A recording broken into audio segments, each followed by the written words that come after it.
观众朋友们，你们好，欢迎你来到我们的频道武术新传，遇见陈安茂老师。很高兴我们又再一次在镜头前一起遇见了武术大师陈安茂老师，赶快一起来跟老师打声招呼。老师好，好，大家好，观众朋友，你们好，我是陈安茂。好，还有我们特别来宾高世峰老师。主持人好，大家好。小学妹你好。大家好。好，老师，朋友想询问，如果遇到民俗五大节，为什么未对年的先人要提前一天拜？如果同一天拜，可以先拜未对年的先人，再拜祖先吗？老师，这一题只能请专家来回答了，谢谢你。观众这一道题，如果我反问观众，为什么未对年的先人在五大节前都要提前一天拜？为什么不在同一天拜？我相信90%以上的观众应该不知道为什么。对。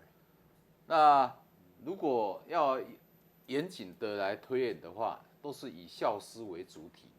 所以我们以前读书有读到每逢佳节倍思亲，生在外地每逢佳节会思亲。那佳节是五大节，我们杨氏子孙准备丰盛贡品，再拜我们好几代的先人的。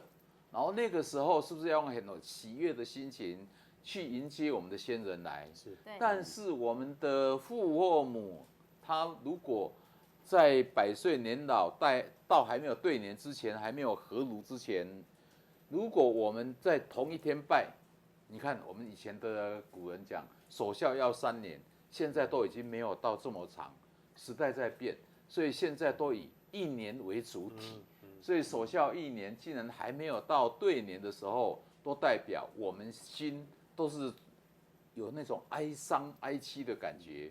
我先拜我的未对年的父或母，我用哀戚的心境拜，拜完再准备贡品，拜我的先人，你喜悦得起来哦。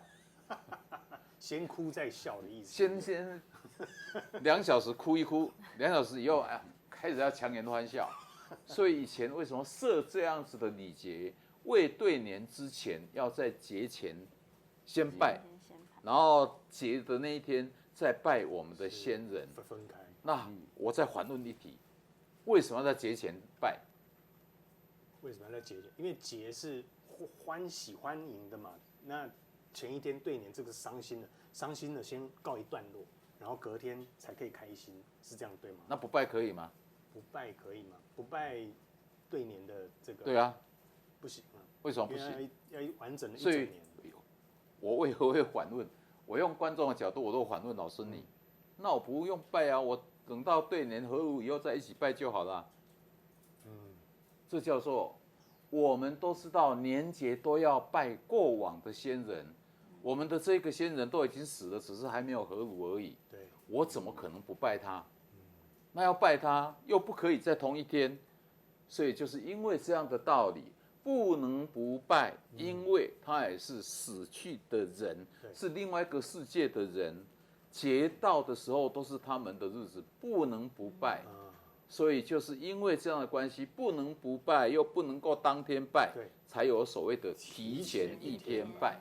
所以这个礼俗设定下来，现在的人，包括我们这种年纪的，可能都十之八九，大概都不了解这样子的一个缘由。所以刚好借观众这一个题，顺便把这个民俗的观念，让我们所有的全国观众朋友能够做一个参考。是真的，老师，我一直觉得做你的学生很有福气的是说，你看我们这个百工百业正在忙碌的过程当中，很多礼俗我们几乎都已经失传了啦。我们的爸妈甚至爷爷奶奶早就过世了，没有人会跟我们讲这些。真的还好，还有你在跟我们提点这个传统礼俗，不然很多随着时代变迁，很多人们早就都忘记，真的很可惜。那还好，老师有跟我们把这些透过影片把它留存下来，跟大家分享。再次感谢您的时间，谢谢老师。好的，各位朋友，来认识陈安茂老师，真的是不管当成学习或生活上，都是一个长知识的好地方、好管道。